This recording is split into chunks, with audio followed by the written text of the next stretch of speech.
welcome everyone. Thank you so much for joining us today. Bonjour et bienvenue à tous et toutes. Merci de vous joindre à nous aujourd'hui. My name is Lis Huang, and I'm a Bilingual Knowledge Mobilization Specialist with Research Impact Canada. Research Impact Canada is a pan-Canadian network dedicated to maximizing the impact of research for the public good.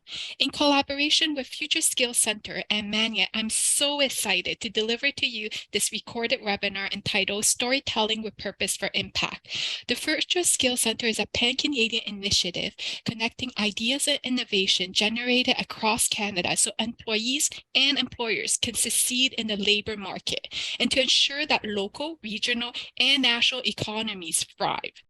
Mania is a social innovation platform with a mission to accelerate inclusive economic growth in Canada. Mania's goal is to empower individuals and business to grow, find their next opportunity, and succeed in a dynamic labor market. To learn more about who we are and the work that we do on Future Skills, my colleague Julia will drop a link to our website in the chat box with more information. Thank you, Julia. We also encourage you to join our Future Skills Center Community of Practice mailing list so that you may stay up to date on initiatives, news, training, and resources related to the skills and workforce development sector. My colleague Julia will also drop that link in the chat box for you to opt in to our mailing list. This webinar is the third webinar that is part of our Professional Development Toolbox webinar series. Each month, there will be a webinar as part of the Professional Development Toolbox series on a different topic with resources to support you in your work. As a second-generation Canadian, I am humble and grateful to be a guest of this land. I would like to begin by acknowledging the Indigenous people of all the lands that we are on today. While we gather virtually today for the Professional Development Toolbox series entitled Storytelling with Purpose for Impact, I would like to take a moment to acknowledge the importance of the land which we each call home. I'm currently delivering this webinar from the lands that make up today's city of Mississauga as being part of the treaty and traditional territory of the Mississaugas of the Credit First Nation, the Haudenosaunee Confederacy, the Huron-Wendat, and the Wianda nations. We do this to reaffirm our commitment and responsibility in improving relationships between nations and to improving our own understanding of local Indigenous people and their cultures. From coast to coast, we acknowledge the ancestral and unceded territory of all the Inuit, Métis, and First Nation people that call this land home. Please join me in a moment of reflection to acknowledge the harms of the past and present and to consider how we are and each can, in our own way, try to move forward in a spirit of reconciliation and collaboration with Indigenous people. As we are meeting remotely today, we encourage everyone to visit whoseland.ca to learn more about the Indigenous nations, territories, communities, and treaties of the land which you are situated on. Thank you. There will be technical support throughout this webinar. First, we have simultaneous interpretation, which will be provided in the webinar. Thank you so much to our interpreter, Louis Melesson, who will be interpreting what we are saying here in English, in French, on our French channel. So if you prefer to listen to this webinar in French, please click on the interpretation button, which is an icon of a globe at the bottom of your screen, and select the French channel. Ce webinaire bénéficierait d'une interprétation simultanée. Merci beaucoup à notre interprète Louis Melasson qui interprétera ce que nous disons ici en anglais, en français sur notre chaîne française. Si vous préférez écouter ce webinaire en français, veuillez cliquer sur le bouton interprétation qui est une icône représentant un globe de votre écran et sélectionnez la chaîne française. We have also enabled closed captioning. This will allow you to see English subtitles at the bottom of your screen. You can access this support by pressing on the live transcript button. We have also enabled the chat feature so that you may share your ideas, questions, comments, and most importantly, participate in today's webinar. My colleague, Julia, will also be adding relevant links throughout the webinar in the chat box. Many thanks, Julia. Today's webinar will be recorded by my colleague Sandy Chan and is also helping me go through all of the slides. So thank you so much, Sandy. And the recording will be made available on Research Impact Canada's website within a week. Next. We want this interactive webinar to be as interactive as possible. As much as we would like to share information with you, we would also like to hear from you. We hope that this will be a shared learning experience. In addition to using the chat box to engage with us, we'd like to introduce you to a few Zoom annotation tools that you may consider using to make this webinar more interactive and engaging. So a few key tools that you will be accessing after you click on View, Options, then click on Annotate is mouse. Mouse, beyond just moving around your screen, you can also use to deactivate any annotation tools when you switch to your mouse pointer. The text button will allow you to enter text. Draw will allow you to not only draw whichever lines you want, but also insert arrows and shapes as well. And then there's the stamp, which will allow you to insert predefined icons such as a check mark or a star. Eraser allows you to click and drag to erase parts of your annotation that you're like, oh, maybe I would rather put something else to my response. And you could go back and do that with the eraser tool. Undo goes back to your latest annotation. Redo allows you to redo your latest annotation. So we hope that you will enjoy going through these annotation tools to participate and interact with us. To help me get to know you a little bit better, may you please introduce yourself in the chat box by including your name, the role that you play in the skills and workforce development sector, and where are you coming from? So feel free to enter that in the chat box. Thank you. Whether you would like to enter in French or English, we welcome both language as you feel comfortable. Great, welcome Karen Cook from Vancouver. Welcome Ashleen from the University of Windsor. Hi, welcome Gary from York University.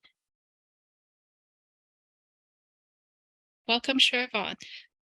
Whoa, we have a lot, a little bit from everywhere. That's great. Whoa, even from UK. Welcome Nicolette. Great, thank you so much. Seems like we have a lot of wonderful audience, both within Canada and even outside of Canada. So thank you so much for joining us today. We are so grateful to each and every one of you for taking the time out of your busy schedule for this webinar.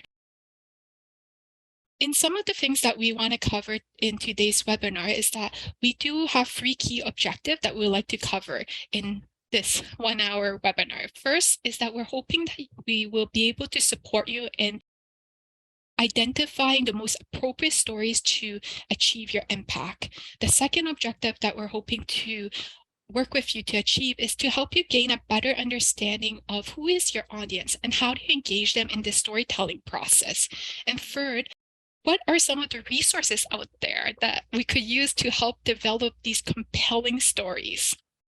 And so how are we going to meet those learning objectives? Well, fear not. We have an agenda here for you to give you a bit of an idea of how we're going to meet these learning objectives today. So first, I would begin by sharing a little bit on the power of how storytelling can be used to achieve your purpose. Then we'll dive right in on how we can collect, track, and store the stories that you're exposed to or have experienced. And then once you have these stories, it's important to have a chance to understand who is your audience so that you can identify and retrieve the most appropriate stories to use. We'll share the resources to support you in crafting those compelling stories to share. Our wonderful funder, Future Skills Center, has some excellent examples of storytelling, and we would like to share these examples with you for how they did the storytelling through different mediums. And we will also have a question and answer period near the end of the webinar. So if you have any questions, you're most welcome to add these questions to the chat box anytime. And then we will do our best to address them at the end of the session. And finally, before the end of the webinar, we would like to share with you ways that you could connect with us. As you can see, there's these icons. How many of you have heard of Shakespeare? If you've heard of Shakespeare, please raise your hand using the icon at the bottom of your screen. Great. It seems like many people have heard of Shakespeare. Excellent. Well, Shakespeare's plays were written a long time ago, with his plays penned 400 years ago. Shakespeare's plays are still performed today. The story of his work evoke a range of strong emotions, and the theme of love, ambition, power, fate, mercy, vengeance, and so on are still relevant today. The stories he wrote are still remembered today. There are quotes used in his plays that are still spoken today, such as "too much of a good thing," as you have heard in "As You Like It," or "I have been in such a pickle" from The Tempest. Aside from the power of stories from a long time ago for these plays, without realizing it, you may be even exchanging stories more often than you think. For example, you may be sharing a story at a dinner conversation. The stories that we hear or share are more memorable than facts. How often have you met someone who will share more than 70,000 digits of pi in a conversation versus someone who recalls a plot of a film? Some other examples of where stories may be used include online meetings, classrooms, social media, and books. And so to test out the annotation tools, we'll start by, as you can see, these are some examples of how stories are told. Feel free to use the annotation tool and use the symbol star and click on "Where have you heard of stories?" Have you heard of stories through play, a dinner conversation, in a film, online meetings? Perhaps you've heard of stories in a classroom, social media, or books. I'm a bit curious to where stories are often heard most.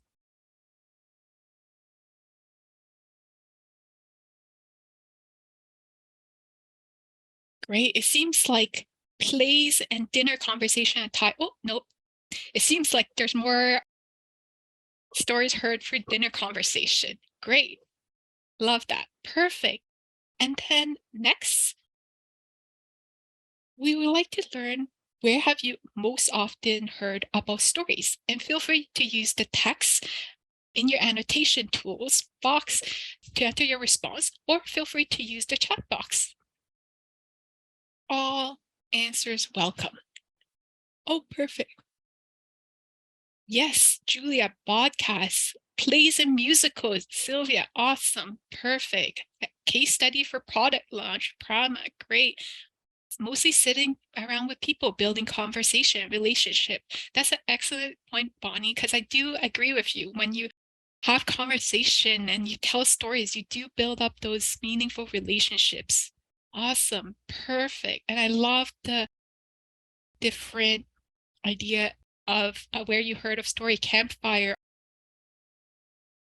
at work with colleagues, or meeting with friends, bedtime, classroom. Perfect. This is really great. Thank you so much, everyone, for your participation.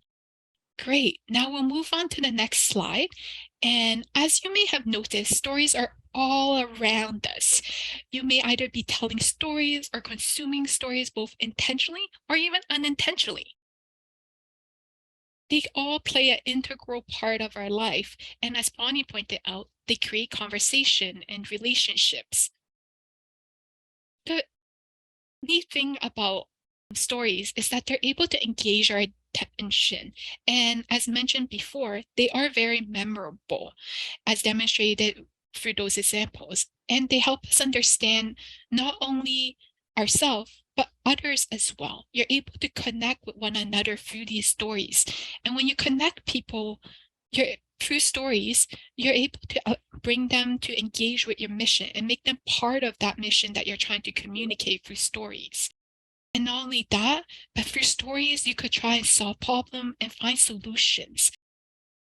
When maybe something doesn't work for you and you share that story, maybe someone else can learn from your story and maybe won't test that or may adjust that to that solution and make it better. So As a result, story can be effective in sharing lessons learned on the effectiveness of the intervention through evidence-based data collected. It could also be effective in advocating for an issue that you believe in. And it could be also helpful in fundraising for a cause that you're passionate about. And next, I would like to hear from you. What are the reasons that you tell stories at your organization, beside maybe sharing lessons learned or advocacy work or fundraising? Yes, I love what I see in the chat box. Excellent responses to build relationships, to create connection, establish new connection with community partners, raise awareness, share knowledge. All really excellent responses to show the value of your work. Grant funding, excellent responses. Training, yes, and that's such an integral part of the skills and workforce development sector too. Thank you so much for all of your excellent examples. Now that you've had all of these different stories, how can you collect, track, and store these stories? So in terms of, we've identified a very short process to simplify it a little bit in terms of how you could put it into 3 buckets. So the first way is to even create a list so that you have an idea of who do I try to look for these stories from? And then what are some approaches that I could use to collect these stories? And then finally, where do I track and store all of these wonderful stories so that when I do need it, I could easily retrieve it? So to start off, before you begin to collect your impact stories, identify a list of potential people that you would like to collect stories from. Identify individuals who are A, representative of each type of stakeholders and or role in your intervention. B, have significant involvement or experience in their intervention. And so potential stakeholders that you might want to consider that might be able to give you a story include, but is not limited to, a donor who can share stories about why they give, a participant who can share a story about how the intervention has made a difference in their lives, or an employee who can share why they decided to join your organization, or a volunteer who can share why they chose to dedicate the energy and time that they do to support your organization. Next, who else can you think of who might be part of your list of individuals to share stories from? Feel free to use the annotation tool or feel free to enter your response in the chat box. Thanks. Yes, students, community members, members of the public, people who have life experience in topic research. Excellent response, Karen. Critiques. Yeah, good point.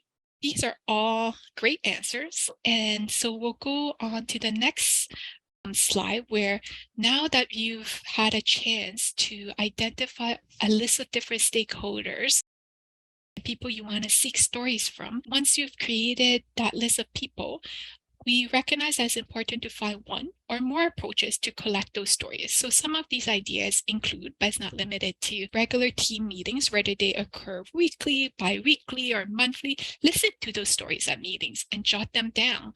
Create a story form or a template that can be shared through either Google Docs, a survey link, or a landing page that can be easily shared with your list of potential individuals to collect stories from. Maybe perhaps you want to research who you wish to collect stories from through social media. Or one of the best ways to really hear the stories of those you want to gather, those powerful and persuasive stories from, is take the time to have a conversation with them. Maybe schedule an interview. And if you choose to collect stories through interview, here are some tips to consider when getting these stories from them. First, ask them about a specific time. And when you're asking about discrete moment in time, you encourage them to share experience and details and emotions that accompany this relevant stories that you're looking for. So this helps to avoid receiving a historical overview and unnecessary context or details of a story. You can also ask for superlative. So what I mean by that is ask for hyphen emotional moments. So it might be, when was the last time where you felt that the program has helped you felt the best to help them feel more at ease or comfortable sharing a story. Perhaps you can start by sharing a story of your own and then be quiet and listen. It's likely that this will help them feel more comfortable sharing a story of their own. If needed, you may want to consider asking, does that story remind you of anything? Those were some of the approaches, but I feel like our audience might have other ideas as well. So we'd love to hear from you. How else do you think we could collect stories? What are some approaches that you've used, but haven't been listed on the previous slide?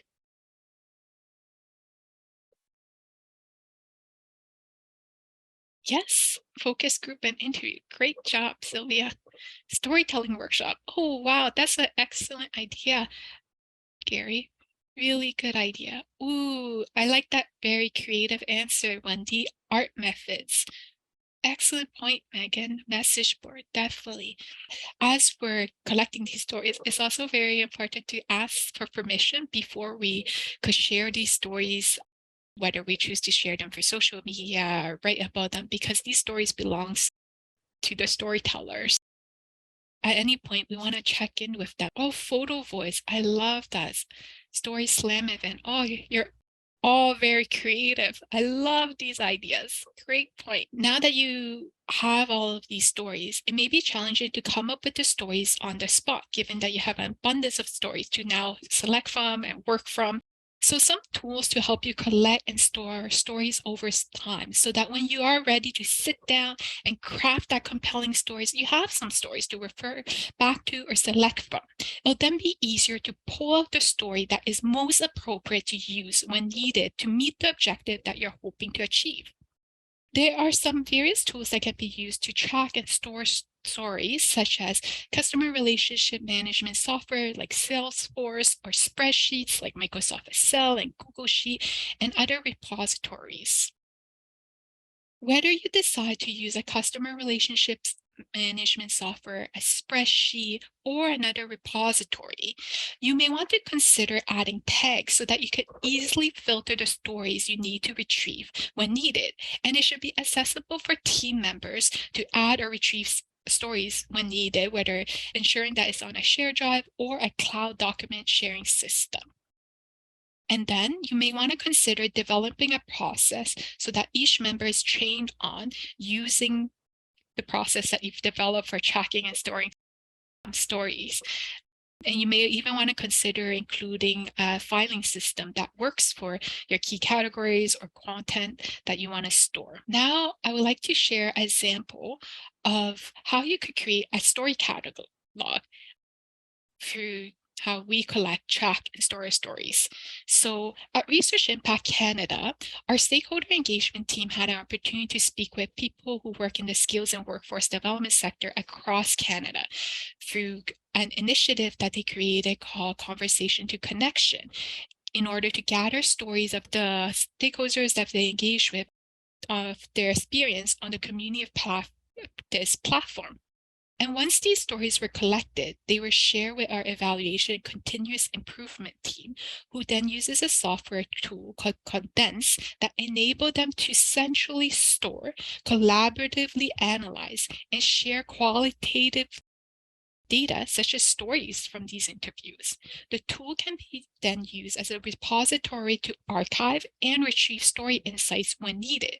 So in this case, when the evaluation continuous improvement team deliver an interim evaluation report to a funder, they access Condense to retrieve these stories to show common trends that need to be addressed in this report.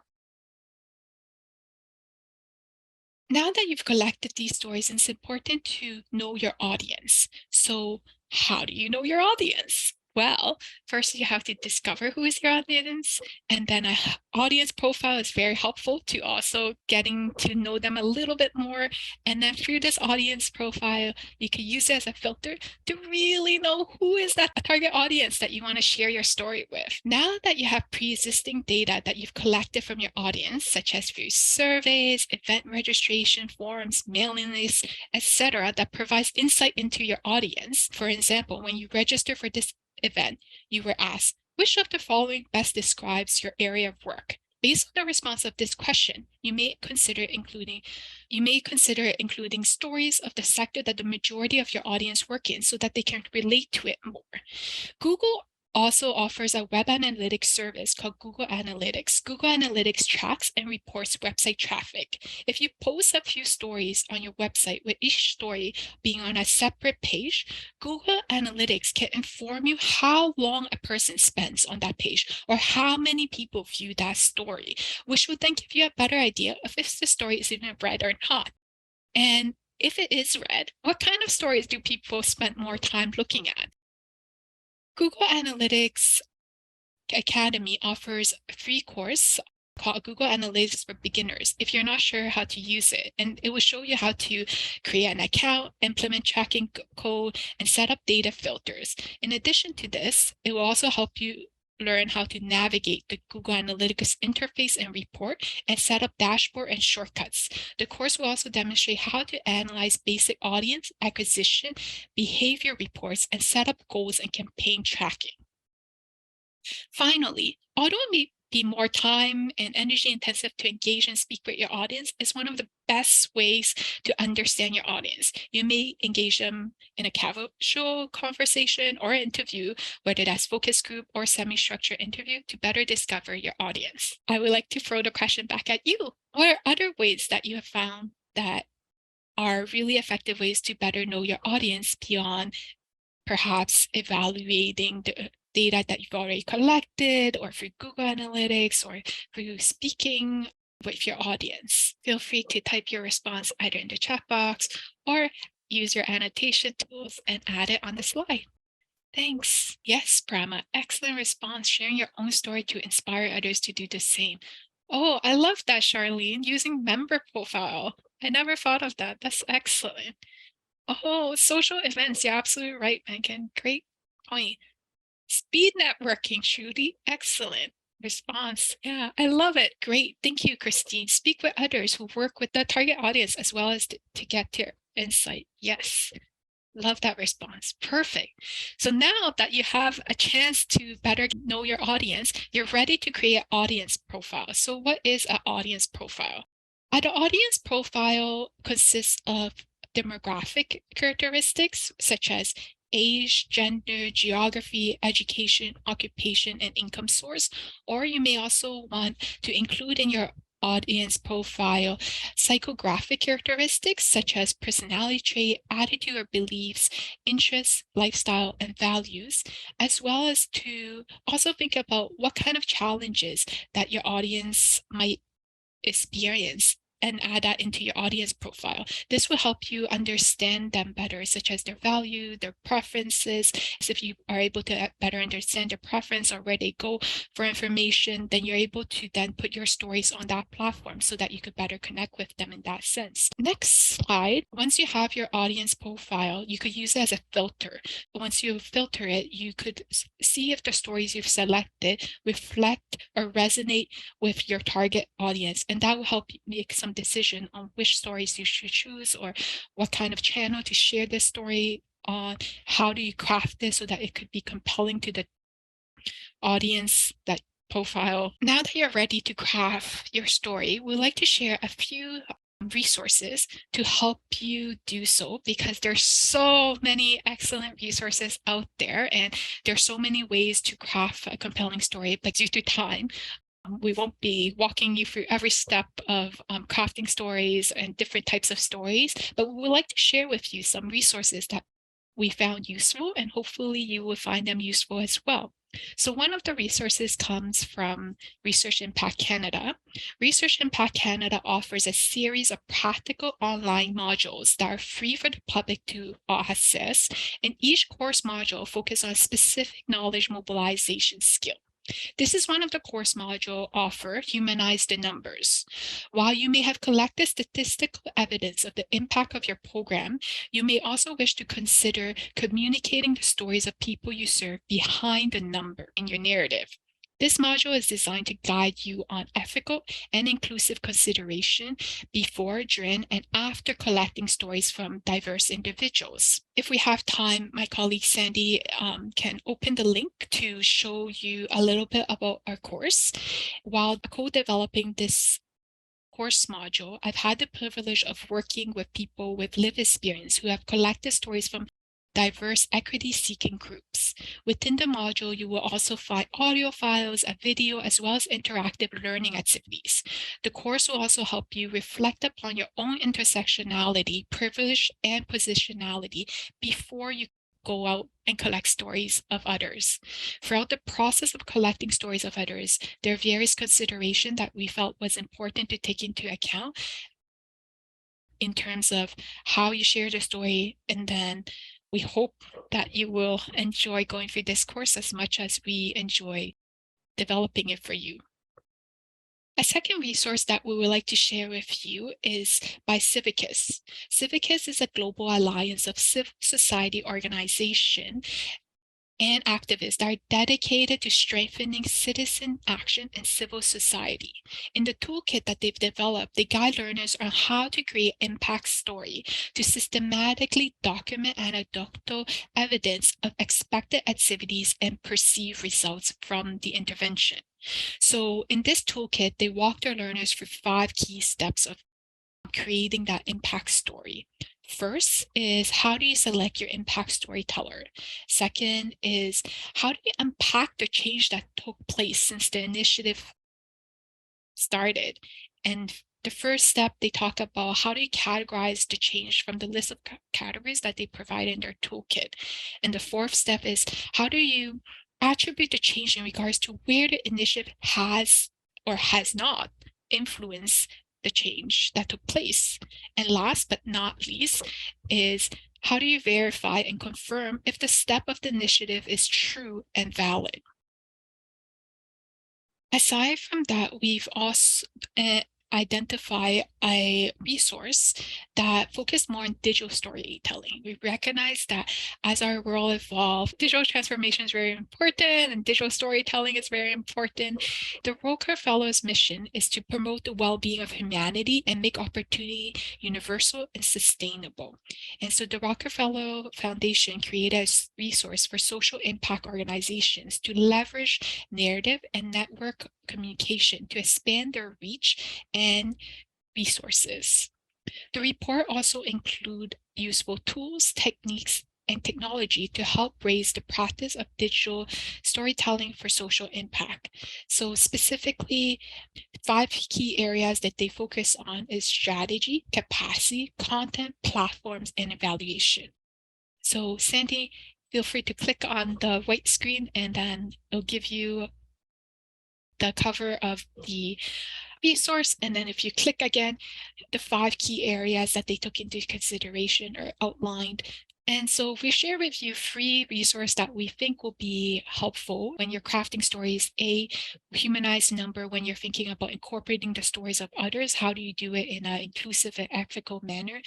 B, if you're taking anecdotal evidence from others and you want to demonstrate that evidence of your intervention has taken place, the Civicus Impact Story Toolkit is an excellent resource. And third, recognizing that a lot of stories might be told digitally, the Rockefeller Foundation's Digital Story for Social Impact resource is great at helping you to develop your digital storytelling story. So what other resources would you recommend to help craft a compelling story to meet your impact objectives? Feel free to share those resources with us in the chat box, or feel free to add it onto the slide using the annotation tools that you've been so great at using. I really appreciate people testing it out and adding those responses using the annotation tools or in the chat box. Both are truly greatly appreciated. Thank you. And it might be hard to pull up resources all of a sudden when you're in a webinar. So if you do have any, feel free to send it to our email, which we'll put at the end of this webinar. And when we're sending out our email to thank you for joining us today, then we will include those so that other participants who have joined today's webinar can also have access to it. We'll move on to the next slide. Thank you, Sandy. In October of last year, Future Skills Center published an impact report to showcase some of the impact that they've had alongside their partners on the skills development ecosystem over the past few years. And one of the stories that they've shared is Kate's story, where Kate is an Inuit woman who was living in a remote community, and she's been struggling with anxiety and precarious work. When she participated in the Emotion and Momentum program, which is a program that's funded by Future Skills Center, and the program serves people with systemic and interpersonal challenges, she was able to formulate new life goals and enroll in a trades and technology program to start a career.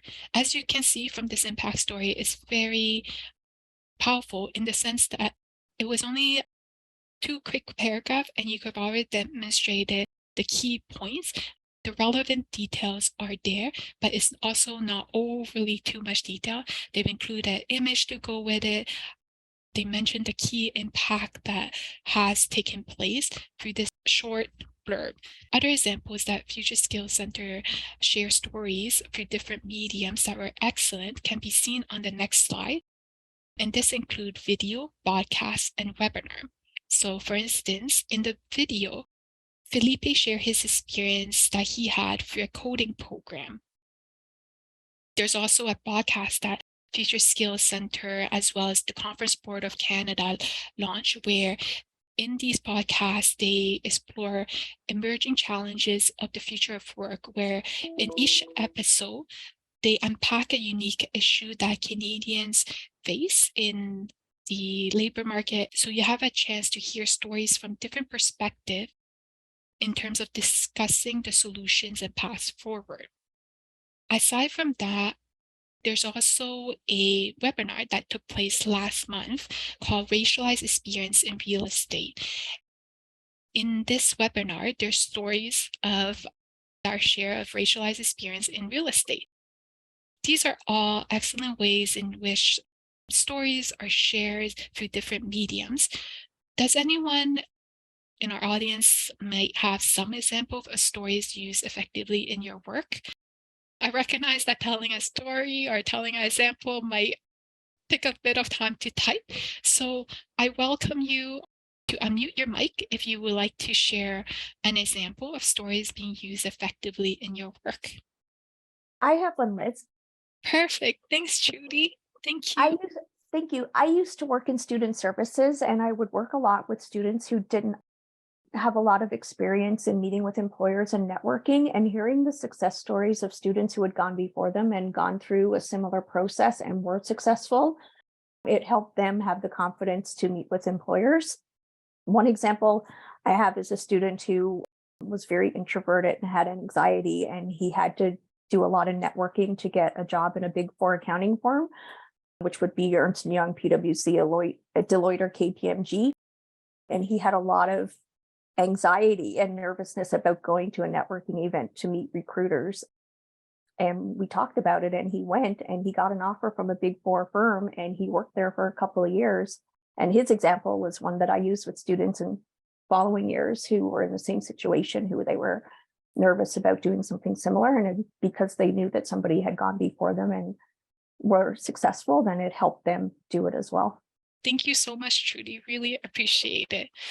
Great. Before we end, if you have any questions, we welcome you to ask any questions that you may have. This is a safe space, so all questions are welcome and appreciated. Thank you. Oh, feel free to unmute or add it in the chat box and we'll address it that way. Thank you. I have one question from Crystal, who you mentioned Google Analytics. How can we use Google Analytics in a learning environment to tell stories? Excellent question, Crystal. So one of the ways that you could use Google Analytics, once you set up Google Analytics on your website, You could track where visitors are coming from. And so if you've had in a learning environment, if you share different stories and you put it onto different web page, so for instance, one story per web page, you could see where visitors are coming from, but also where visitors land, and then determine what is the most story that is viewed or visited, so that you can have a better idea of perhaps we should continue to write stories that are similar to that, or see if you're not getting as much visitor on certain stories, how can we change that to better adapt to what they're looking for in order to ensure that they are learning from those stories or gaining insights that they're looking for when they're visiting those sites. Any other questions? Arlene, not really a question, but a comment. The links to the tools share are excellent and much appreciated. Thanks so much. Thanks, Charlene, for your comment. Really appreciate it. And then Nicolette, your YouTube link is not going to your site. Is it UK specific? Thanks. I'll put the webpage in a moment. Perfect. Thank you so much, Nicolette, for adding that link in. Really appreciate it. If there's no more questions for the moment, no worries. You could always email us and we'll be happy to answer your questions if they pop up at a later time. Before we end, I wanted to also share with you a quote. At the end of the day, people won't remember what you said or did. They will remember how you made them feel. Les gens oublieront ce que vous avez dit, oublieront ce que vous avez fait, mais n'oublieront jamais ce que vous leur avez fait ressentir. Et ça, c'est par Maya Angelou. At the end of the day, you want your listener to walk away with emotional connection for your story. And so we hope that this quote will inspire you as you're crafting your story to help evoke emotional connection for your story. And before we wrap up this webinar, we would greatly appreciate it if you could please take a few minutes to answer free poll questions that our evaluation and continuous improvement team came up with that would be launched on your screen shortly. Thank you so much. Maybe 10 more seconds. Yeah, and if you have any questions about these questions that are launched, we're also happy to answer those questions for you as well. Perfect. And then maybe we'll now move on to the next page, which is how you could connect with us, because I had such a wonderful time with all of you today. And so if you want to connect with us after this webinar, we're happy to hear from you. So my wonderful colleague Sandy will now move on to the next page to show us how you could connect with us. So you could connect with us on our webpage. We have a webpage in English and French, or feel free to email us at info@researchimpact.ca. We also have a LinkedIn page called Research Impact Canada, and you could also send a tweet to us through Twitter through @ResearchImpact. And then our wonderful stakeholder engagement team has created a community of practice mailing list that you don't want to miss. My colleague Julia will enter it into the chat box for those who wants to opt in, because there are excellent initiative news events that are coming up related to skills and workforce development sector that is shared through this mailing list. So if you have a chance, I would highly encourage you to sign up. If you enjoyed this webinar, you do not want to miss our next webinar, which is called Creating a Culture of Care, Addressing Mental Health in the Skills and Workforce Development Workplace, which will be taking place on May 1st from 12 to 1 p.m. Hope to see you there. Crystal have engaged the Canadian Mental Health Association, who will be delivering this webinar in partnership with Future Skills Center and Research Impact Canada. Thank you. And last but not least, we would like to inform you that this initiative is part of the Future Skills Center's community of practice, which is supported by the Future Skills Center Community of Practice platform powered by Manya. The Future Skills Center Community of Practice offers free access to resource news and events, as well as opportunity to meet stakeholders across Canada who are preparing people across Canada for the future of work. If there's nothing else, we would like to give you 5 minutes back of your day. We hope you enjoy your day, and thank you so much for coming. We really appreciate your support and your participation. Thanks for a lovely afternoon or evening. Thank you for making the time to join us today. Have a great day. Take care. Bye.